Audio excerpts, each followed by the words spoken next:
ఈసారి కూడా India WTC final చేరడం కష్టమేనా? విరాట్ కోహ్లీ, రోహిత్ శర్మ లెగసీని టెస్టుల్లో కంటిన్యూ చేయడం ఎవరి వల్ల సాధ్యమవుతుంది? శ్రీలంకతో జరగబోయే టెస్ట్ సిరీస్ టీమిండియాకి డూ ఆర్ డై అనుకోవచ్చా? ఒకవేళ ఈ సిరీస్లో గెలిచినా కూడా అసలైన డేంజర్ ముందే ఉంది. మరి టీమిండియా ఆ డేంజర్ని సర్వైవ్ చేయగలుగుతుందా? ఆ డీటెయిల్స్ చూద్దాం. Welcome to Crick my show. నా పేరు డివి రమణ. సో టీమిండియా అయితే ఇప్పుడు శ్రీలంకతో సిరీస్ ఆడబోతోంది. సో టీమిండియా ఆగస్టు 15 నుంచి శ్రీలంకతో తొలి టెస్ట్ ఆడబోతోంది. ఆ తర్వాత ఇంకో టెస్ట్ ఉంటుంది. మరి ప్రస్తుతం అయితే టీమిండియా WTC సైకిల్లో 5వ స్థానంలో ఉంది. మరి 5వ స్థానంలో ఉన్నప్పటికీ కూడా టీమిండియా విన్నింగ్ పర్సంటేజ్ అనేది చాలా తక్కువగా ఉంది. సో ఇప్పటి వరకు టీమిండియా WTC సైకిల్లో 2025, 2027 సైకిల్లో 9 టెస్ట్ మ్యాచ్లు ఆడితే 4 గెలిచింది, 4 ఓడిపోయింది, 1 మ్యాచ్ డ్రా అయింది. సో మొత్తంగా టీమిండియా ఖాతాలో 52 పాయింట్లు ఉన్నాయి. టాప్ పొజిషన్లో ఏ టీమ్స్ ఉన్నాయంటే ప్రస్తుతానికైతే ఆస్ట్రేలియా, సౌత్ ఆఫ్రికా ఉన్నాయి.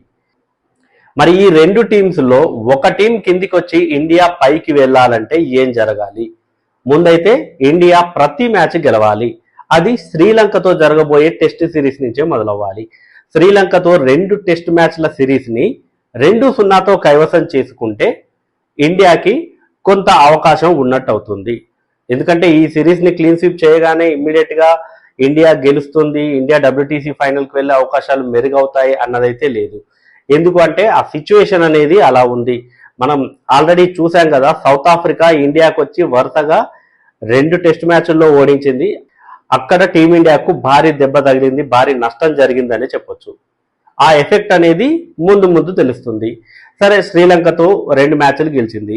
అసలు WTCలో పాయింట్ల విధానం ఎలా ఉంటుందో మనం ఆల్రెడీ ఒక వీడియోలో మాట్లాడుకున్నాం చాలా రోజుల కిందట.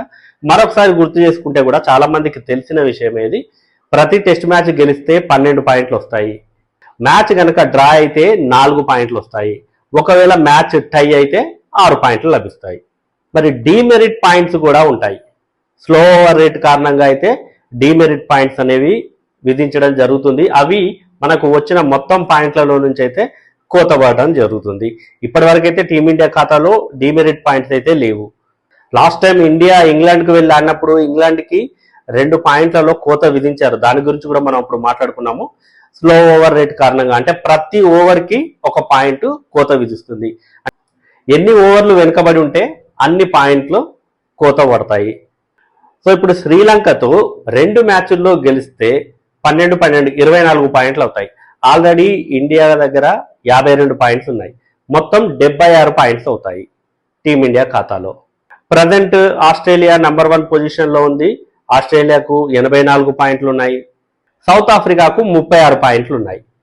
సో మరి ఇక్కడే అసలైన కన్ఫ్యూజన్. అది స్టార్టింగ్లో ఉండే, ఇప్పుడైతే అందరికీ క్లారిటీ వచ్చేసి ఉంటుంది. పాయింట్లు తక్కువ ఉన్నా కూడా పాయింట్ల పర్సంటేజ్ అనేది ఎక్కువ ఉంటే ఖచ్చితంగా టీం అయితే పైకి వెళ్ళే ఛాన్స్ ఉంటుంది. మరి పాయింట్ల పర్సంటేజ్ ఏంటి అంటే ఎన్ని మ్యాచ్లు ఆడారు, అందులో ఎన్ని గెలిచారు, గెలిచినటువంటి పర్సంటేజ్ ఎంత ఉంది, దాని ప్రకారం అయితే ఇది ఒక క్యాలిక్యులేషన్ ఉంటుంది. దాన్ని మనం నార్మల్గా అంటే మ్యాథమెటికల్గా చెప్పాలి అంటే మొత్తం పాయింట్లు, అంటే మనం ఎన్ని పాయింట్లు అయితే సంపాదించామో ఆ పాయింట్లు minus demerit points divided by ఎన్ని మ్యాచ్లు ఆడాము ఇంటూ 12. సో ఈ రెండింటి ఫలితాన్ని మళ్ళీ 100తో డివైడెడ్ బై చేస్తే అప్పుడు ఆ పర్సంటేజ్ అనేది వస్తుంది. సో ఆ లెక్కన ఇప్పుడు ఇండియాకి పాయింట్ల పర్సంటేజ్ ఎంత ఉంది అంటే, సో ఆ లెక్కన ఇప్పుడు ఇండియాకి పాయింట్స్ పర్సంటేజ్ 48.15 ఉంది. మరి ఇండియా గనక గెలవాలి, WTC ఫైనల్కి వెళ్ళాలి అంటే నెక్స్ట్ న్యూజిలాండ్తో సిరీస్ ఉండబోతోంది. నవంబర్లో ఉంది. ఇప్పుడు శ్రీలంకతో 2 టెస్ట్ మ్యాచ్ ఆడిన తర్వాత మళ్ళీ నవంబర్లోనే ఇండియా టెస్ట్ మ్యాచ్ ఆడుతుంది. అది కూడా మరి న్యూజిలాండ్ పర్యటనకు వెళ్ళి 2 టెస్ట్ మ్యాచ్లు ఆడుతుంది. మరి న్యూజిలాండ్లో ఓడించడం అనేది చాలా చాలా కష్టమైన విషయం. సో గతంలో కూడా ఇండియా పెద్దగా గెలిచిన దాఖలాలు అయితే లేవు. సో అది న్యూజిలాండ్తో 2 మ్యాచ్లు. ఆ తర్వాత ఆస్ట్రేలియా ఇండియాకి వస్తుంది 2027 జనవరిలో. 2027 జనవరి నుంచి మార్చి వరకు ఆస్ట్రేలియా 5 టెస్ట్ మ్యాచ్లు ఆడుతుంది. అంటే ఆల్మోస్ట్ ఇంకా WTC సైకిల్ ఇండియాకి కంప్లీట్ అయిపోతుంది. ఎందుకంటే మార్చి తర్వాత ఐపీఎల్ ఉంటుంది, ఐపీఎల్ తర్వాత ఎట్లాగో జూన్లోనే WTC ఫైనల్ ఉంటుంది. కాబట్టి ఈ ఆస్ట్రేలియా సిరీస్ చాలా కీలకం. దానికంటే ముందు న్యూజిలాండ్ సిరీస్ అనేది అత్యంత కీలకం అని చెప్పొచ్చు. ఈ WTC సైకిల్లో గనక టీమిండియా ఫైనల్ కి చేరాలి అంటే న్యూజిలాండ్ తో జరగబోయే ఆ 2 టెస్ట్ మ్యాచ్ల్లో గెలుపు అనేది చాలా కీలకం. ఎందుకంటే కనీసం డ్రా చేసుకున్నా కూడా కొన్ని పాయింట్లు దక్కుతాయి, కానీ ఓడిపోతే మాత్రం ఇంకా టీమిండియా ఈసారి కూడా WTC ఫైనల్ అయితే చేరే అవకాశాలు ఉండవు. గతంలో మనం చూసాము WTCలో ఇప్పటి వరకు టీమిండియా 2 సార్లు ఫైనల్కి వెళ్ళింది, 2 సార్లు రన్నర్ అప్ గానే నిలిచింది.